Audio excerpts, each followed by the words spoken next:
नमस्कार, जय शिवराय, जय भीम. सर्वांचं माझ्या चॅनलमध्ये स्वागत आहे.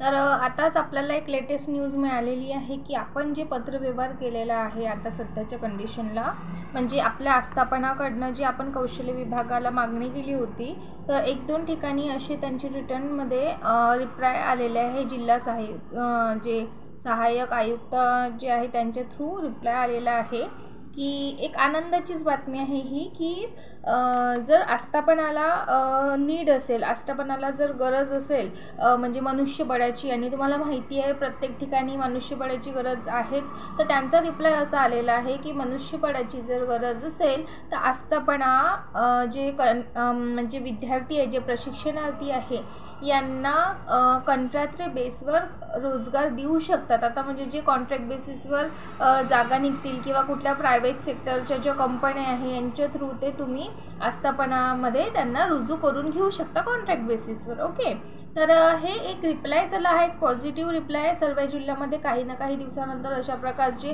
रिप्लाय मिळणं चालू होणार आहे. तर 1 ठिकाणी 2 ठिकाणी मिळालं म्हणजे समोर आपल्याला सुद्धा मिळू शकतात.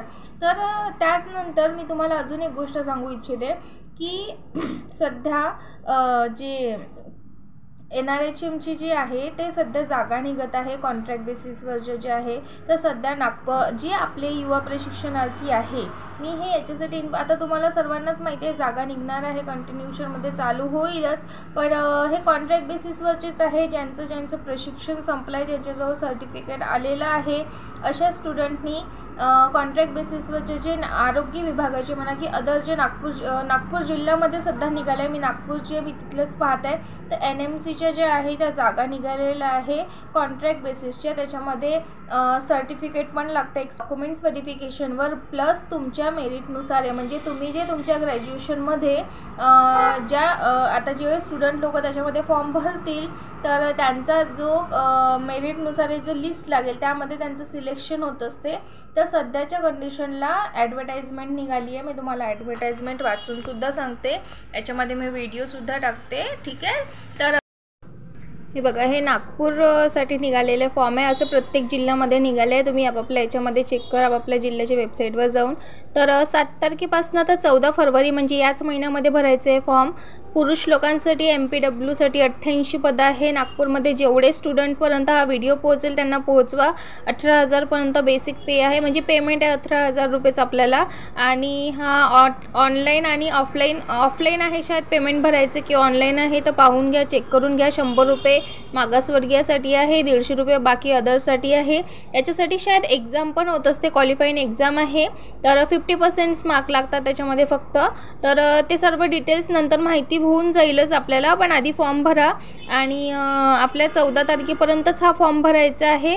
काही ईमेल वगैरे पाठवायचा आहे, ईमेल द्वारे तो स्वीकारला जात नाही. तुम्हाला हार्ड कॉपी पाठवायची, आणि जर पोस्टाने पाठवाल तर 14 तारखेच्या आधीच ते पोहोचायला पाहिजे. इथे ॲड्रेस दिला आहे, नागपूर महानगरपालिका आरोग्य विभाग, 5वा माळा, छत्रपती शिवाजी महाराज प्रशासकीय बिल्डिंग 2 नाही, प्रशासकीय बिल्डिंग सिव्हिल लाईनमध्ये. ठीक आहे, याच्यामध्ये एक्सपिरियन्स सर्टिफिकेट पण जर दिलं तर भरपूर इफेक्ट होतोय. तर आपल्या ज्या विद्यार्थ्यांचं मुख्यमंत्री युवा प्रशिक्षणचा कार्यकाळ संपला आहे, त्यांना सर्टिफिकेट मिळालं आहे, त्यांनी नक्की सर्टिफिकेटसुद्धा जोडा. याच्यामध्ये तुम्हाला भरपूर फायदा होऊ शकतो. आपला आधी फायदा झाला पाहिजे, हे बघा. ठीक आहे, आणि ज्यांचं संपलेलं नाही आहे कार्यकाळ त्यांनीसुद्धा हा फॉर्म भरा, जेणेकरून कुठे ना कुठे एकदाच कार्यकाळ संपल्यानंतर कुठे ना कुठे पुन्हा आपण जॉईन करता आलं पाहिजे. याबद्दलचा ही हार्ड कॉपीचा हा फॉर्म काढून घ्यायचा, आणि याच्यासोबत प्रॉपर तुमचे जे काही डॉक्युमेंट्स लागतात ते सर्व डॉक्युमेंट्स जोडून तिथे नेऊन द्यायचं आहे. तुम्हाला म्हणजे ID जे आहे वेबसाईट त्याच्यावर तर भरायचंच आहे, पण हार्ड कॉपीचा पण फॉर्म तुम्हाला तिथे पर्सनली नेऊन द्यायचं, जेणेकरून कुठला ना कुठला गडबड व्हायला नको पाहिजे. 88 पद आहे मेलसाठी, मेल MPWसाठी. ठीक आहे, बघून घ्या. आणि ही वेबसाईट आहे, वेबसाईट प्रॉपर चेक करा, व्यवस्थित वाचा आणि फॉर्म भरा. मुलींसाठी पण आहे, मी पाठवते, पुन्हा व्हिडिओ टाकते एखादा.